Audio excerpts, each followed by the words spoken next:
Welcome to The Whole View. I'm Stacy Toth of Real Everything. I'm here each week to dive deeper into how we can find happiness and health inside and out through self-love, body positivity, and discovering new ways to be our best selves. Before we get started, a reminder, this podcast is for general educational purposes and is not intended to diagnose, advise, or treat any physical or mental illness, and we always recommend that you see a licensed health professional accordingly. I am excited to introduce you to two coaches who can work with you in general topics we're going to discuss today as it relates to body image and our own perceptions of self. Danni Adams is an influencer, writer, activist, body image coach, and speaker from Sanford, Florida. She's been invited to speak at Harvard, University of Ottawa, Bethune-Cookman University. I've not heard of that one and more about race, beauty, and other topics. And she's been featured on ABC's Tamron Hall Show, Dr. Phil, and The Sasundra Show. And Summer Innanen, you may remember from ye olden days on our blog. She is a professionally trained coach that has been specializing in body image, confidence, and self-worth since 2014. She is the best-selling author of the book Body Image Remix and host of Eat the Rules, a podcast dedicated to anti-dieting, body image, and intersectional feminism, ranked in the top 1% of all podcasts.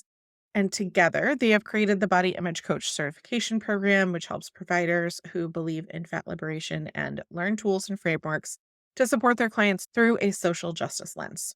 And I know that sounds like a bunch of hoo-ha for some listeners who are still on the path of all of this. So trust me when I say these are fancy words for the world that we all want to live in regards to respecting all humans. So I'm excited to break down what some of that means. But first, welcome to the show. Can you both introduce yourselves? Maybe something a little personal, something fun that we might not know about you. Danni, do you want to start? Sure. I actually want to say what Bethune-Cookman College is first. Oh, Bethune-Cookman please. University is a historical Black college that was started by Mary McLeod Bethune, who was a fat Black woman. She started the university with only $2. It was a school for only girls. She consulted with President Roosevelt, President Coolidge. I think that's how you say his name. And she is the reason why we have protection for children in the United States. So yeah, that's Bethune-Cookman. Well, I love that. And I love that you shared it. Where is it located? It's located in Daytona Beach, Florida. Oh, interesting. So I'm in the DC area and I'm very familiar with Howard University. And this is great knowledge to add. So thank you for Yeah. sharing. Thank you. But anyways, a little bit about me. You said something fun. Okay, well, I like history and I am 31 years old. Something unique about me is my favorite form of self-care is doing an arts and craft project, or even if it's just cooking or making a smoothie. I love it. And Summer. Yeah, so I'm a mom. I have a child he's 5 years old. In addition to that, I'm also doing a part-time master's of counseling program. So in a couple of years, I'll be a therapist. And I'm centering the majority of my research around perimenopause, menopause, and mental health because I'm turning 45 in a couple of days. So it's really important for myself to understand personally and also for me to help the demographic that I most help, which is typically women over 40. And I'm sure a fascinating topic because a lot of the research that I've done has shown so much of our mental health as we get older is affected. I actually started seeing a therapist who specializes in women who are in their 40s and 50s, and she talks all the time about all of that. So much needed. Good on you, and both welcome to the show.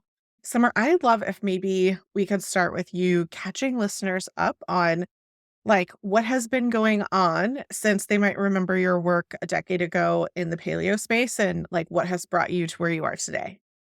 Yeah, that's so funny. If anyone remembers me, that's really funny. There's some like super I old do. You people. guessed I know you knew, but we both evolved. Yeah, so I think it was probably around 10 years ago that I really started to realize that over and over I kept seeing people who were really struggling with their relationship with food and they were trying to like paleo harder or diet harder. And at the root of that was really their relationship with their body. And I had gone through my own experience similar to that a couple of years prior or a few years prior leading up to that.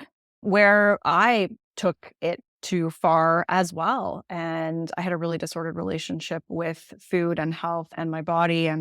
Um, and really the reason for all of that was the way I felt in my body, which was because my sense of self-worth was attached to my appearance and what other people thought of me, what other people thought of my appearance in particular. And so I saw a need for help in that area. Like I saw a need for someone to support people to help them see that the issue is not really what they're eating or how they're moving their body, although they could probably have a better relationship with those things. But in order to do that, it was really about healing their relationship with their body and working around their body image, and more specifically, divesting their sense of self-worth from their appearance. And so I transitioned over to do coaching. I did a bunch of different coaching programs, so I am actually professionally trained in that. And so that's what I've been doing for the last decade, and it's been super rewarding. And I think we saw a need to help other practitioners with the same thing, because we work with a lot of therapists and dietitians who are like, okay, I'm helping these people with a certain area of their life, but they also have these body image concerns, and like, I'm not exactly sure what to do, or I want to help them, but I'm afraid I might cause harm. And so that's where Danny and I came together a few years ago now, back in 2020. I love that it's also helping others because you have such a like other professionals, because then your reach and impact is so much more broad. And I think it's interesting that your journey very much aligns with my own. And what's fascinating now is that we're starting to see some of the fruits of our labor. I feel like during the pandemic, there was a lot of awareness. And then it's almost like a little bit of a what I call a boomerang effect, right? Like when people saw progress, then now we're in this like retreat medical weight loss mindset. And I'm hoping that rubber band can only like go so far before it snaps us forward again into where we need to be. I saw an article just today on CNN around orthorexia and how most people don't realize that they're cheering on these sort of disordered habits. So appreciate the work that both of you are doing. And Danny, I'd love if maybe you could give us a foundational understanding of what is meant by looking at these things through the lens of social justice and inclusive of fat liberation. Yeah, thank you for asking that question. I think that Summer and I, back in 2020, meeting during the time of the Black Lives Matter uprising, or somewhere around that time, it became very clear to us as we were thinking about building out this program that a lot is missing. Specifically, even now, like, while everyone is so excited about celebrating Women's History Month, last month was Black History Month, and folks were silent. Not even celebrating the contribution that Black folks have made to the body positivity movement, so that folks, or fat liberation space, so that we can liberate all. I was actually having this conversation with a public health professional maybe about 2 days ago. We were talking about the how when we invest in the liberation of Black folks, everybody actually benefits from it. I talked about Mary McLeod Bethune and child welfare and protecting children as she consulted the presidents, or we think about the labor of Johnny Tillman, and we talk about her in our program, and how the Welfare Act of today is because a fat Black is in part because a fat Black woman stood up for housing justice for Black folks, which then trickled down into impacting the Welfare Act, which she was there when it was signed. And so we in our within our work, I think that we forget how intersectionality really plays a role in each one of our lives, which intersectionality is a thinking that came from a Black woman. Kimberly created intersectionality in the way that we think about what it means that if you are a white, queer, and disabled, that how do we think about that? How does your experience in this world is impacted by all these different systems and structures, or being a fat Black woman. And so our work really looks down into the economic impact, the social impact, and the political impact of being someone who has multiple identities. I think that we can't think about eating disorders and not think about food deserts. We can't really think about fat people and representation without thinking about the racist harms of that have the racialized images that have been designed by white people to further marginalize Black and brown people. And so our program really digs deep in that and helps uncover biases, the way that white supremacy lives within all of us, in the way that it is constructed to further marginalize people who of size, but also people who have layer identities. If you had an elevator pitch, like 2 to 3 sentences, Okay. what do you define fat liberation as? I think I can do that really short. I think it is liberating fat people socially, economically, and politically. I appreciate that definition. I think the word liberation throws a lot of people off who are like, also as a fat woman, right? Like, what do you need to be liberated from?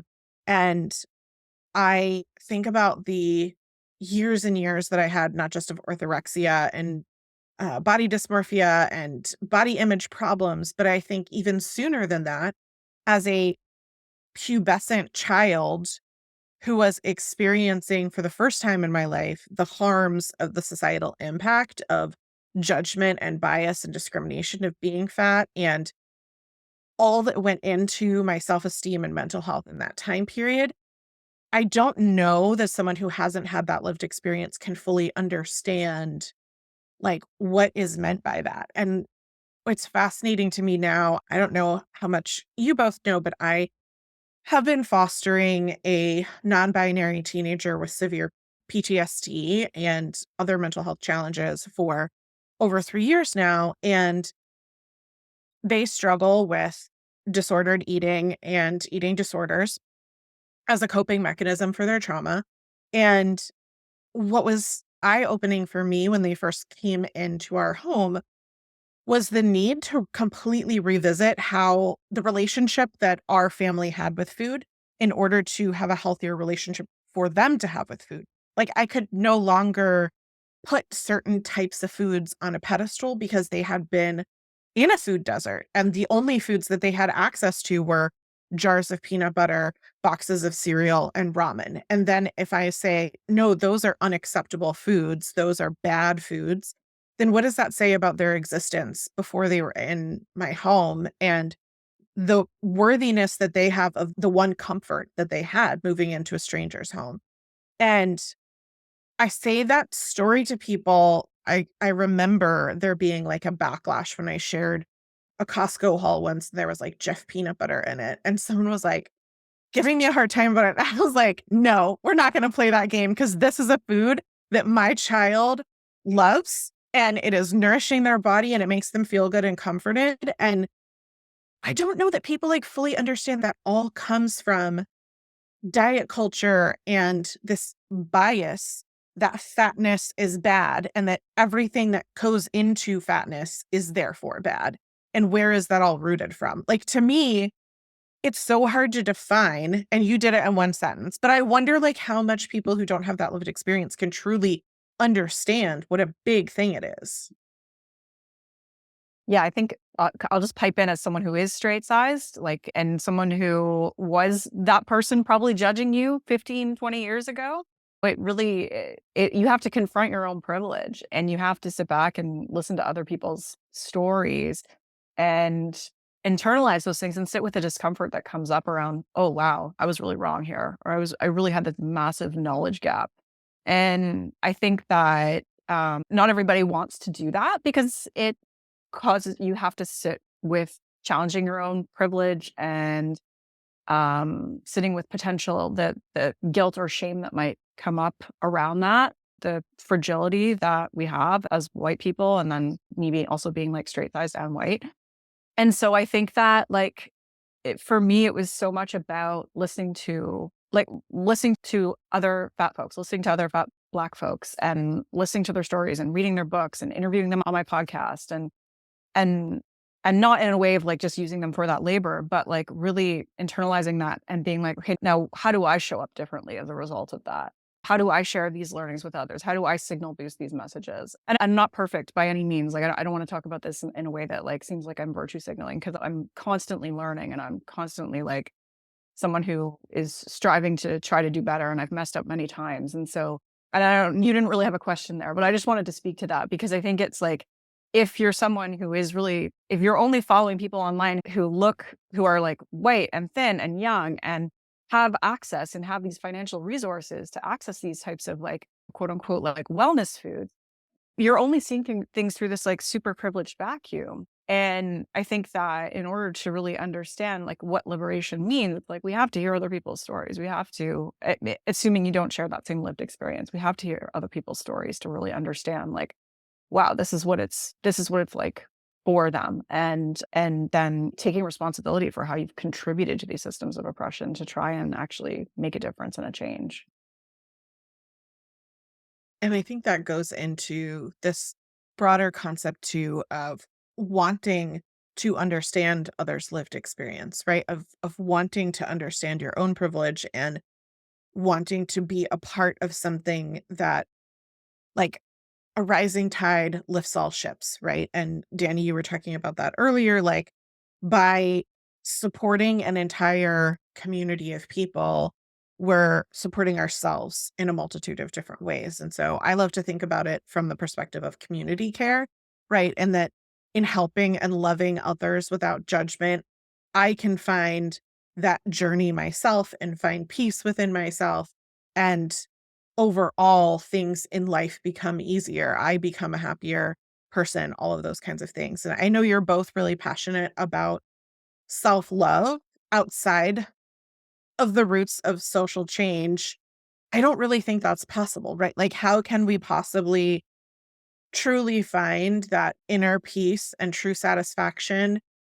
At least my lived experience is that no matter how much I achieved, no matter how much weight I lost and did all the things, there was no satisfaction and joy and happiness in life, and we can see that in how many celebrities are rich and famous and look perfect and people worship them, but they're miserable and they have all these problems. And so for me, it's like, how can you truly participate in self-love and practice self-care if you're not also participating in community care?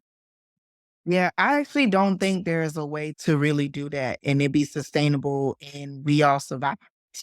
Because as you all were talking about like this story of peanut butter, it's so interesting because it's making me think about the argument of kale and collard greens and which one is more nutritionist. And it's really just goes down to whichever one white people like. It's just the truth. And so anyway, in community care, we advocate for each other and we end up liberating each other. I know we keep using this word liberation, but what it means to me is that we all rise. And a part of that, like community care and self-care, all of those things.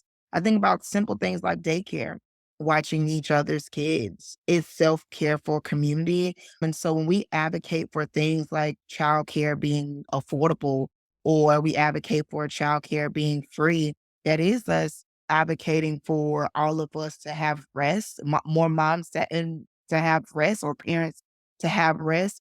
And so when I think about how these things layer in socially, politically, and economically, that's what I think of. I don't know which lady said this the other day. Summer and you and I were talking about this white lady who said, who was that? Who said we all should follow Black women, take our advice from Black women around self care. Who Oh, was that? Gwyneth Paltrow. Who was she? Tell That me is Gwyneth first. not what I was expecting that quote to come from. Goop. She used to be married to Brad Pitt like 20 years ago, and then she's a really famous actress. And then she went through the like actress to wellness influencer pipeline, and now You she know who she is has because she was like the vagina steaming lady. Okay, no, I don't know. No? None of this? Okay. Well, I think this brings us to a topic that I wanted to explore, which is kind of beauty in this whole aspect. And I have talked a lot about ableism and healthism, orthorexia, distorted beliefs, all that kind of stuff here on the show, and ways that we can nourish ourselves and our bodies. And I love that you all are doing that work with practitioners. I would love if we could dive a little bit deeper into an area that I know you both are passionate about, which is something, honestly, I did a like major project before I graduated college. I have an English degree, but it's in cultural criticism with a minor in women's studies. So essentially, I have a degree in feminism. And I did this project where I looked at dozens of magazines because if you recall, in the early 2000s, magazines was our social media. That was the jam. And I know, Danny, this is news for you, but trust me, magazines was where it was at. And you sat around your room and you cut them up and you worshiped magazines like they were your phone because you didn't have a phone. Anyway, so I did this study looking at magazines and I ranked each page, each article, each image, each ad on a scale of 1 to 10 based on a distorted view of body image. And I knew it was going to be bad, but I was really disappointed to find that nearly every single perfume ad specifically, but a ton of things in the magazines depicted women in vulnerable states. And by vulnerable, some of them look like they had makeup or distorted bodies that made them look like they were wounded, right? Like, and this was a perfume ad to sell you on the beauty and wanting to be them. And it wasn't until I was looking through this really narrow lens that it became that obvious to me that they were selling women being vulnerable. And it really opened my eyes to this idea of societal depictions that became foundational and formative for me later in life, but also reflective of like, gosh, this is what I was raised to believe was attractive. And it also kind of clued me in to the first time on the idea of being a woman of size made it more difficult for me to be physically taken advantage of. And there are a lot of things that I think culturally we view beauty in a certain way, and it's not by accident. And we're also not giving a lot of thought to why that might be the case. So I'd love if we could talk more about your experiences, both of you, both personally and working with clients as it relates to some of this dismantling of the beliefs that are held around body image specific, not just to like the foods that we eat and our body size, but generally just how we think of ourselves as aesthetically pleasing. Do you want to go first? You know, I love that she's nodding her head. Listeners can't see that. She's like, nope.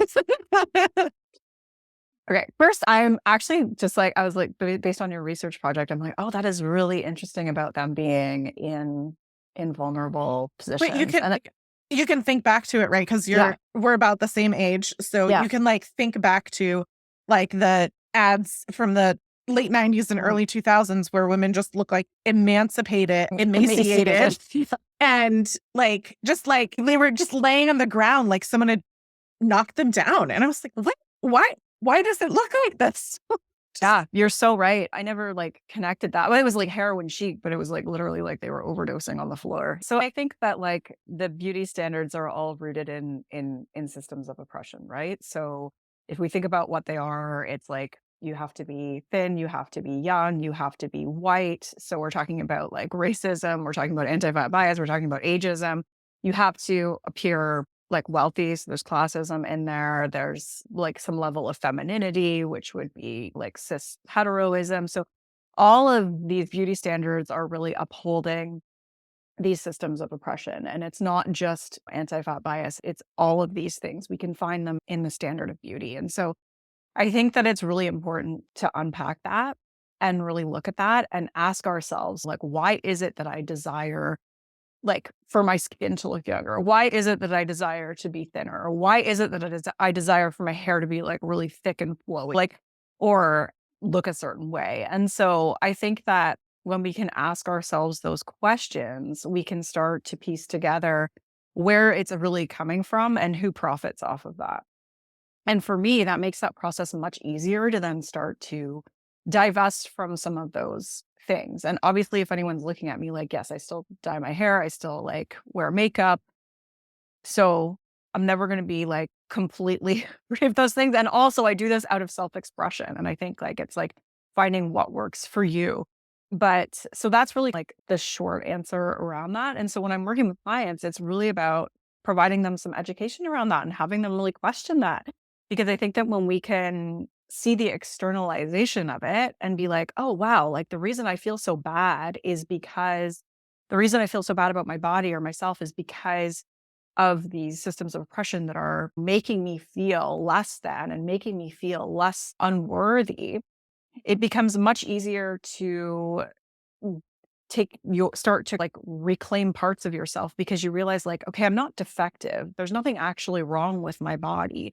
It's just that I don't match up against this standard that's really upholding these harmful systems that hurt everybody and that steal our time and energy and money." When we're dieting, we're spending ample amounts of resources, time, mental energy, money trying to, like, contort our bodies into this mold of, like, what is deemed socially acceptable, which is an ever changing target. So you never feel like you're good enough.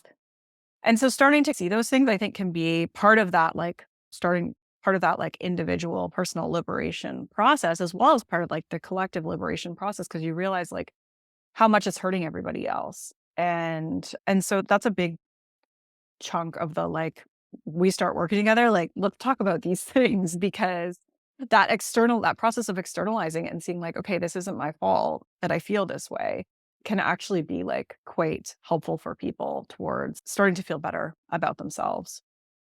Danny.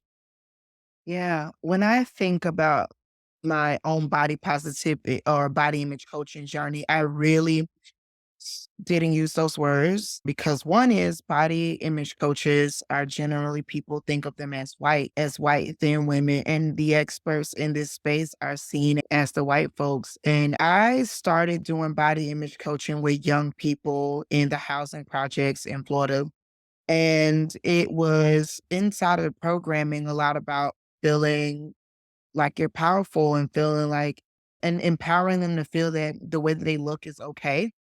They don't need to change anything the way that their hair grows out of their head, that it's okay because when we talk about that's the social, when we talk about the political aspects, is that there was laws that discriminated against Black people based on their hair. And now we have Dove and people like Tashara Parker pushing the Crown Act for people to feel up, for people to be able to legally not be discriminated against based on the way that their hair grows out of their head. And so for people who are Black and a lot of folks who are brown, they don't get to think of themselves as like one thing as just being fat people because there's all these other structures that demonizes the way that they naturally look. And so when I think about my own beauty and my own journey in this space, I've always come from a perspective of Black liberation because I don't ever get to just people say fat Black woman, but there are moments when I'm Black to people and I'm never get to not be Black and fat at the same time. And so I had to take a moment. That's why I didn't want to go first when you were talking about not being believed as a victim of any as of harm or people feeling like you're bigger, that no one will want to harm you and that you will receive some type of protection. But then those beliefs keep people silenced. Those beliefs allows people to further the harm. And that's why I am so tired of the representation matters conversation. It is lazy politics and it doesn't allow people to really dig into the deep things, right? This is why NAPA passed this law, helped get this law passed in New York City last year, which is NAPA is the oldest fat rights organization in the United States. And they got this law passed that you can't discriminate based on weight. And all these things are beauty, are impacts of our beauty. Who gets to be a victim? Who gets to be believed as a liar and a truth teller? All of these things have been studied. All these things have been studied. And we can even get into this thing of like colorism. The closer you are to whiteness, the more beautiful you may be seen. And so even when we are in our representation matters and talking about beauty, we often choose the most lightest skinned Black or brown person to be the representation and further marginalize darker skinned Black folks. Um, and so all of these different nuances, they constantly reinforce that someone is ugly.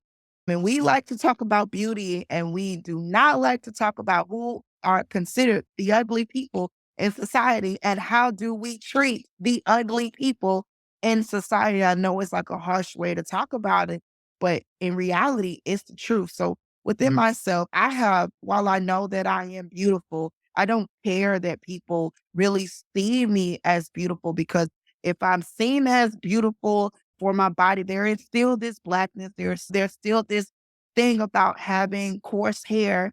And so I just decided for myself that I'm just gonna live and I'm just gonna be and people take that how they want to take me. I don't think beauty is sustainable. It changes so much. In the early 2000s, it was heroin chic and black has never been the standard of beauty. So I personally feel that I cannot chase beauty standards and really have care for myself. That's my own personal take. And that is some of the things that I incorporate into the course that I don't really think beauty. I learned this from Kimberly Nicole Foster, who was a Black feminist facilitator and mass media girl. That if you chase beauty, what is the real reward here? Because all of us who are women are impacted by it because the standard will keep moving and then they'll find a new way to invalidate us. I appreciate so much about what you're saying. And I first want to give listeners a trigger warning. I especially appreciate that you mentioned like not being believed because I was sexually assaulted as a fat teenager and in my 20s.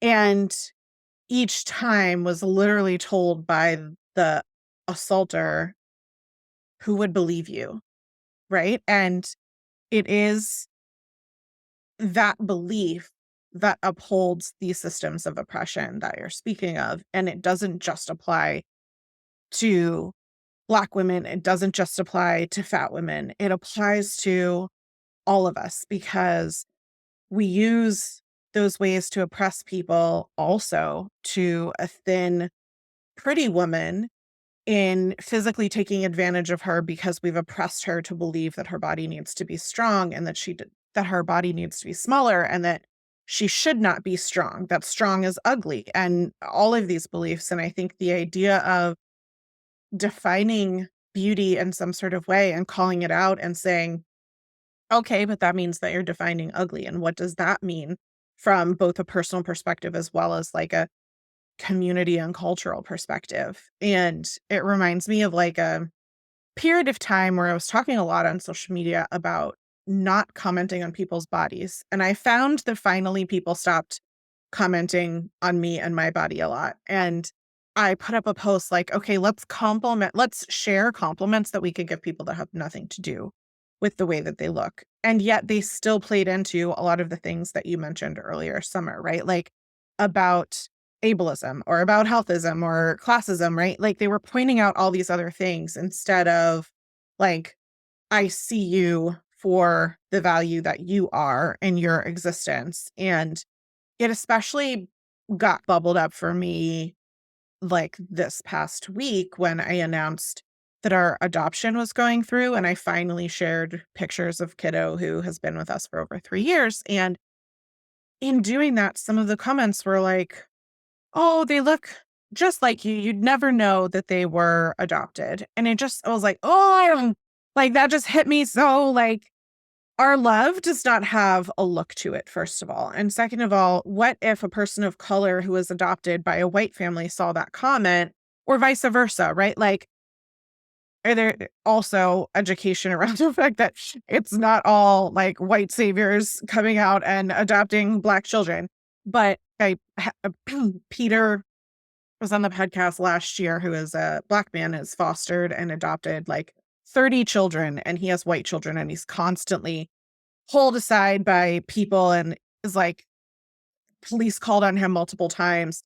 And he's literally doing the work that society asks of us, right? And so, anyway, sharing this picture of kiddo and people saying that, I'm like, it's that's not what the love is. That's not the value of a relationship. There are so many things that we could say.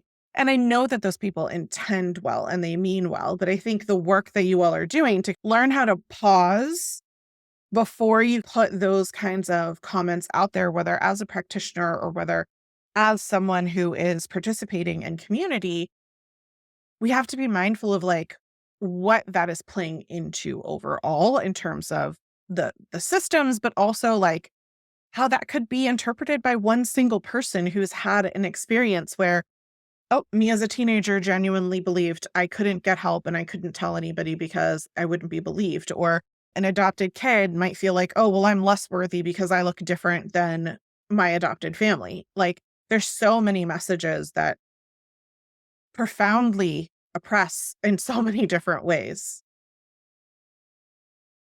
Yeah, absolutely. I think a lot of that just reinforces this belief that you're not good enough. And so unpacking that and seeing where that's coming from can be so helpful. In addition to that, other thing thinking about our program where we talk about the inner critic, like how we all have our inner critic, but our environment can make our inner critic so much louder. There are so many other factors that impact the way that we see ourselves. And so that's why it is our responsibility to watch the things that we say and watch the things that we do. Because if we're going to practice community care, we got to look out for each other's critic. I think of inner critic like being on a hamster wheel. Like, you don't even realize that you're on it because you're just like so focused on the carrot in front of you. And it's like a GIF. Like, you're just like perpetually on this hamster wheel. And then the minute that you step off, it's like you took the pill that you needed to take in the Matrix. Like, it's all just so obvious. Like, I could have just stepped off and grabbed the carrot over here. Like, why was I chasing the carrot this way? And I think all of that goes into the system that we're talking about that builds up these ideal standards of able-bodied, healthy, lighter skin, thin, productive, perfect, right? Like all of these things, and we think that we need to chase that, that we think our inner critic is using those structures as the basis for what it is saying it is not.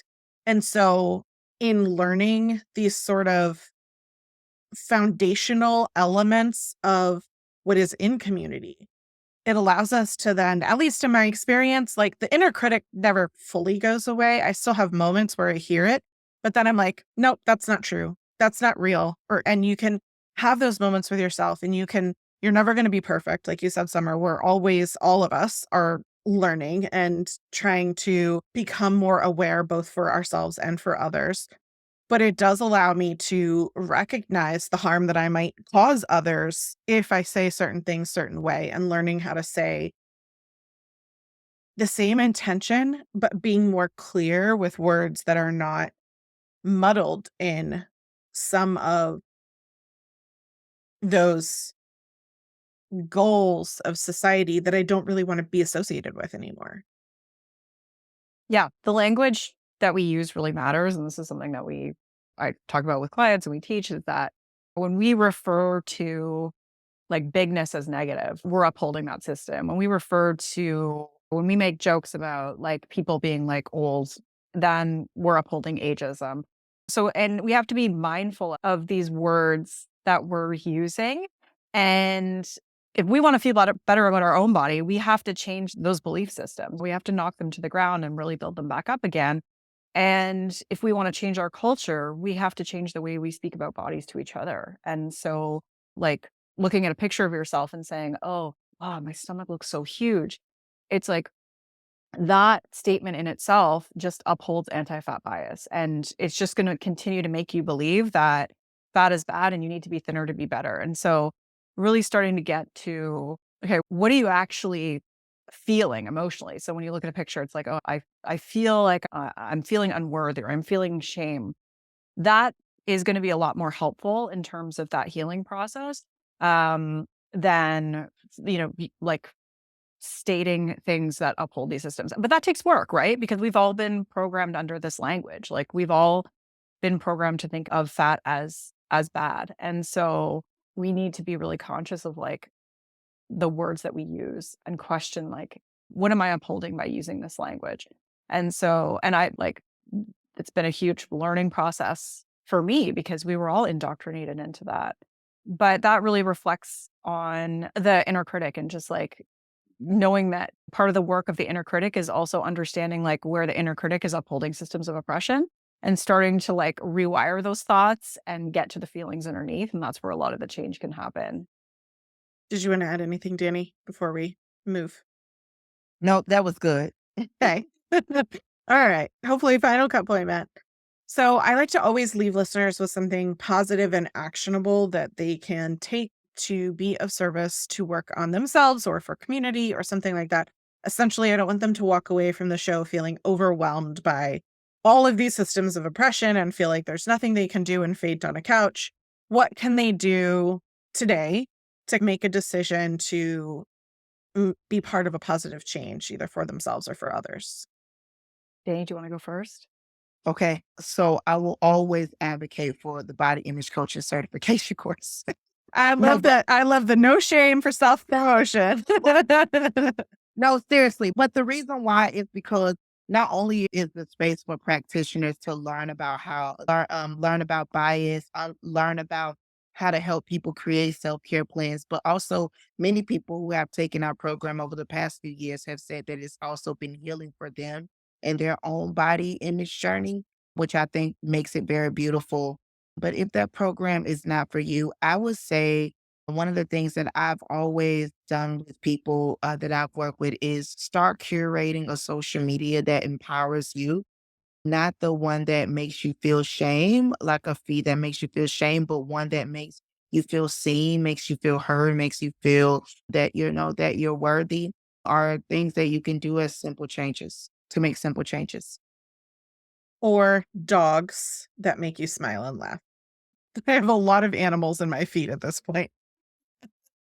Well, I like to watch people cook and make smoothies. I don't know. It's just one day I got really into it and I have a freezer full of smoothies. I need you to email me your favorite smoothie recipes because we are a house that loves smoothies. And I feel like it's like salads. Like I will just make the same one over and over again. And then when I go to a restaurant or somewhere else, I'm like, this is so good. And I think I can't make Yeah, it myself. And I'm like, I just need to exactly. get more variety. Yeah. Okay. How about you, Summer? yeah. So I think like you said, like sometimes it can feel a bit overwhelming and like where do I even begin with some of these things? And I think like as Danny said, changing social media feed is a really great place to start. And I think just picking one arena where you want to learn a little bit more and seeking out like a memoir or a book or something like that. So for me personally, a knowledge gap that I really have is around indigenous ways of healing. And so I have been trying to invest more time in like reading in terms of like how does that actually look? How does that look in a therapeutic setting? How does it look in a counseling setting? Like because it's very different than white ways of healing, which are the dominant kind of forms that are taught in therapy schools. And so, like, that's just one example for me. That's like one area where I was like, this is a knowledge gap, and I really want to like learn more so that I can integrate and become better when I'm talking about counseling and coaching and everything else. And so I think that like there's so many different books on fat liberation. I'm just going to like name some off the top of my head if that's okay with you. But there's Joy Cox's book, Fat Girls in Black Bodies. There's Chrissy King's book, The Body Liberation Project. There's Jessica Wilson's book, It's Always Been Ours. Jenny, you might have to help me here because I'm like, Yeah, it's starting. Harrison, The Oh, Belly of the Beast, Fearing the Black Body, Sabrina Strings. I can't think of the name of this book, but it is written by Stephanie Yeboah. I oh, forget the yeah. name of her book, but she was one of the earlier writers. I love her. Yeah, and then, Vanessa Rochelle Lewis has her new book, Reclaiming Ugly, as well, and so, like, just pick up one of those and read it, and they're all really good, and you're gonna learn a ton, and Sonia Renee Taylor, her book, um, oh my god, The I'm Body's Not an looking at it Apology. right here, but yep, yes, Body is Not a Apology. It's really hard to just, like, name these things all on the spot, but anyways, so I know that I just created a really long show notes list for you, Stacey, but those are definitely some resources that we would advise people to check out, or even just like find interviews on podcasts that they've been interviewed on, and like, and so it won't it's not gonna, it shouldn't feel super overwhelming. It's like just one foot in front of the other, and that's why we have to do this collectively because one person can't just create all this change. It's like find your place in this and find how you can make a difference and contribute. And I think that through that process, it's healing on an individual level as well. And so that would be my positive suggestion for people who like to read and listen to podcasts and things like that. I love that, and I would recommend a lot of those are great audiobooks as well. I find that I absorb self-help better when it's an audio, and that could just be me because I am really a tangible reader, like note writer usually, but when it comes to some of these deeper concepts, like the inflection of voice and understanding the harm and oppression and those kinds of things, for me, audiobook, just wanna shout out, and like you said, different podcasts and things like that as well. I wanna thank you both so much for your time and for being here. I'd love if you could tell listeners where they can find more of you if they wanna follow up. I know, Summer, you have your own podcast, so maybe start there. Sure. So I have a podcast called Eat the Rules, which will be 10 years old in June. So there's almost 300 episodes there. And you can find my website at thebodyimagecoach.com. You can find out more about our program there, but you can also just go to bodyimagecoachcertification.com to learn more about our program. And on social media, I'm at Summer Innanen, although I'm less active on social media these days with the additional things that I'm doing professionally. So, yeah. And Danny. You can find me on all social media platforms at I'm a Pound Cake, AMA Pound Cake. You can go to imapoundcake.com to shop my merch, which is images of fat Black women. So that's amapoundcake.com. And also, like Summer, I was going to say a full name, Summer just said, you can go to the bodyimagecoachcertification.com to look at our program. Well, I wanna thank you both again for your time and the education that you're doing to help other people move out of these negative mindsets that really are systems of oppression. I think we have to learn that about those things in order to move through them. So I sincerely appreciate all that you're doing towards that. And listeners, we'll put a list of resources for you in the show notes. No apologies, Summer. Happy to pull all those book links for you listeners. And make sure that you head to patreon.com/thewholeview to get all of our shows delivered to your inbox ad free if you're interested, or you can just leave a review, which makes a huge difference in my ability to continue to do this work. And don't forget to follow or subscribe in whatever podcast app that you're using. As always, we appreciate your willingness to be open to grow through your own personal change because no one is perfect, but in listening, learning, and unlearning, we can choose to become better versions of ourselves for ourselves. Thank you so much, Danny and Summer, and listeners. I'll be back again next week. Thank you. Bye.